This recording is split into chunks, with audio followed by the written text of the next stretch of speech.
new spot welding machine. We just brought in. This is a spot welding machine.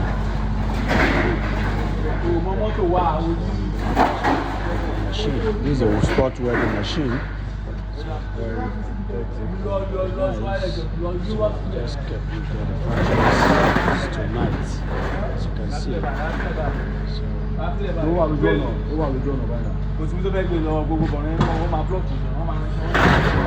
So